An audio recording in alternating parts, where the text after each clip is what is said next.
Hello, friends. My name is Apoor Pandey, and I'm back with the next episode. इस episode में हम लोग कुछ अनोखा सा चीज लेकर आए हैं, एक अजीब सी कहानी लेकर आए हैं। एंड ये कहानी बेयर कार्टेल और धीरू भाई अंबानी जी से रिलेटेड कहानी है। सो गाइस, इस वीडियो को एंड तक देखिएगा बिकॉज हम लोग एक बहुत ही रोचक और बहुत ही खतरनाक कहानी इस वीडियो में हम लोग डिस्कस करने वाले हैं। गाइस, बेयर कार्टेल के बारे में तो आपने सुना ही होगा।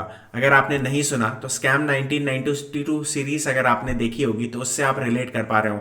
और अगर आपने नहीं सुना तो बेयर कार्टेल के बारे में मैं बता देता हूं कि बेयर कार्टेल वो कार्टेल होता है, एक group of strong powerful bears जो कि मार्केट में प्राइसेस को नीचे रख के सेलिंग करके, जब जब अपॉर्चुनिटी दिखे सेलिंग करके मार्केट को डाउन रखने की कोशिश करते हैं एंड उस तरीके से फायदा उठाने की कोशिश करते हैं। सो गाइस, इंडिया में अगर बेयर्स की बात करें तो इंडिया में एक बहुत ही फेमस बेयर मनु माणिक मुंद्रा, मनु माणिक या माणिक सेठ या मनु मुंद्रा, जो कि स्कैम 1992 सीरीज में भी दिखाया गया है। तो मनु माणिक Mundra was also known as the black cobra of stock market। Black cobra क्यों? क्योंकि जब भी कोई आदमी हल्का सा तेजी पकड़ता था वो अपने पैसे से इतना ज्यादा सेलिंग कर देता था कि एक तरीके से कोबरा की तरह डस लेता था।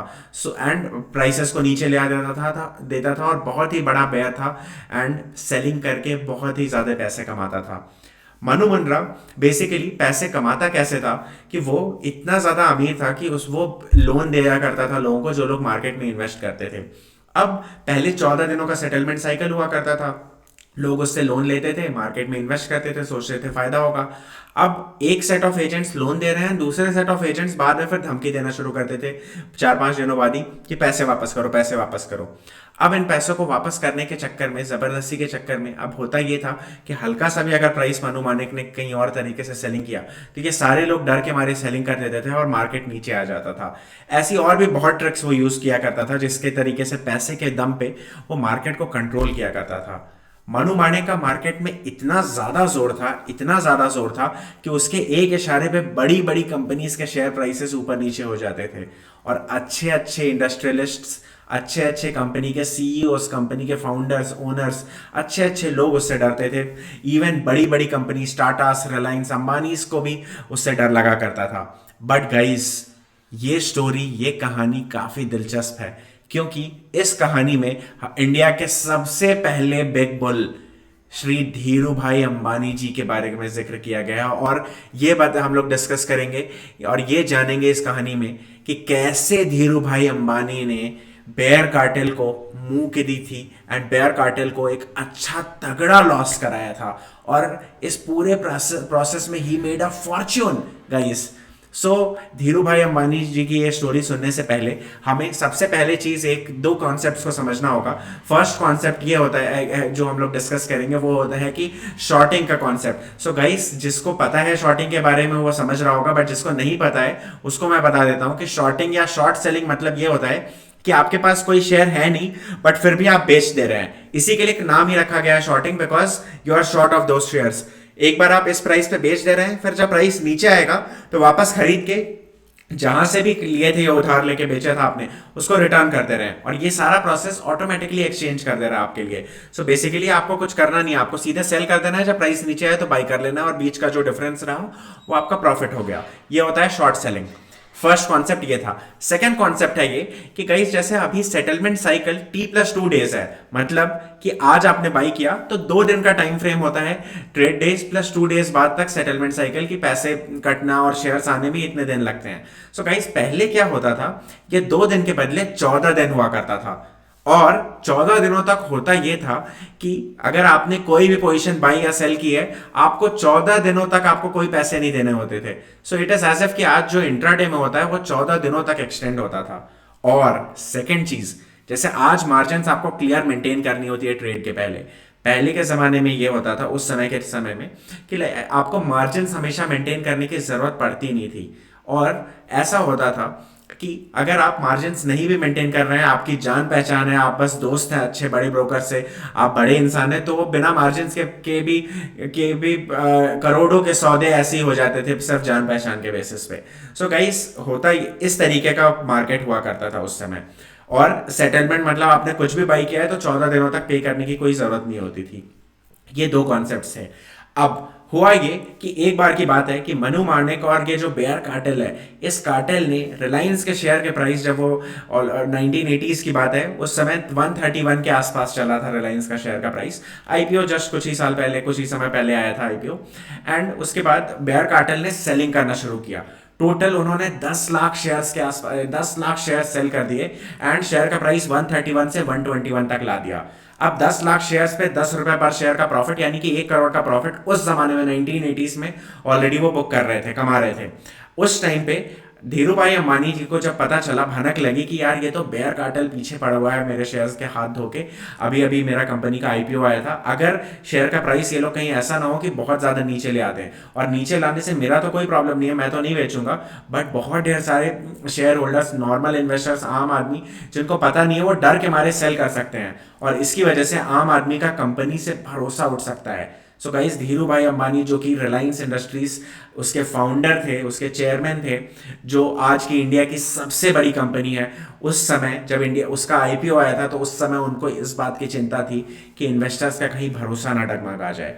तो उस समय बेयर कार्टेल ने ये चाल चली, रिलायंस इंडस्ट्रीज के शेयर प्राइस को घटाकर उस पर दबाव बनाकर, उस पर ताबड़तोड़ सेलिंग कर कर, उस पर ठोकते हुए, शेयर्स लगातार नीचे दबाव बनाते हुए, एट दी एंड उनका प्लान था कि रिलायंस के शेयर से वो लोग तगड़ा मुनाफा कमा लेंगे। एंड इस प्रोसेस में रिलायंस ऐसी कंपनी को कुछ भी हो उनको फर्क नहीं पड़ता, उनके सिर्फ प्रॉफिट से उनको मतलब था। सो गाइस, ये चीज हुआ। अब जैसे ये चीजें हुई, धीरू भाई अंबानी जी को जब ये पता चला, ऐसी भनक लगी, उन्होंने क्या किया, उन्होंने अपने दोस्तों से और करीबियों से बात करना शुरू किया, और अचानक से बहुत ढेर सारे फ्रेंड्स ऑफ रिलायंस इमर्ज हो गए जो तेजी से बाई करना शुरू कर दिए शेयर्स। तो गाइस, हुआ यह था कि 10 लाख शेयर सेल किए थे, वो सेल किए थे, शॉर्ट सेल किए थे, असली शेयर सेल नहीं किए थे, और जो भी जहां पे बाइंग वाइंग हुई होगी। उसके बाद जैसे ये मुकेश अंबानी जी, धीरू भाई अंबानी जी ने ये शेयर्स अपने दोस्तों से बातें की, तो फ्रेंड्स ऑफ रिलायंस इमर्ज होके टोटल खूब ढेर सारी बाइंग होना शुरू हुई। जितने शेयर सेल हो रहे थे उतनी बाइंग हो रही थी, यानी एक पॉइंट पे ऐसा हो गया कि 8 लाख शेयर्स बाई हो चुके थे। 10 लाख उधर सेल हुए थे, उतने देर में, थोड़ा देर और होते होते 11 लाख टोटल सेल हो गए थे, एंड 8 लाख बाई हो चुके थे। एंड ये सिलसिला चलते गया, और तेजी से बाइंग होना शुरू हो गई, होते गई, इतना ज्यादा बाइंग हुई कि टोटल 10 करोड़ के शेयर्स, रिलायंस के शेयर्स बुल्स ने बाई कर लिए, फ्रेंड्स ऑफ रिलायंस ने बाई कर लिए। अब हुआ ये कि पोजीशन ऐसे चल रही थी, 14 दिन बीते, सेटलमेंट का जब टाइम आया, उस टाइम पे ये जो फ्रेंड्स ऑफ रिलायंस थे, उन्होंने बोला, डिलीवरी डिमांड की कि हमने बाई किया shares, give us the shares दीजिए आप हमें।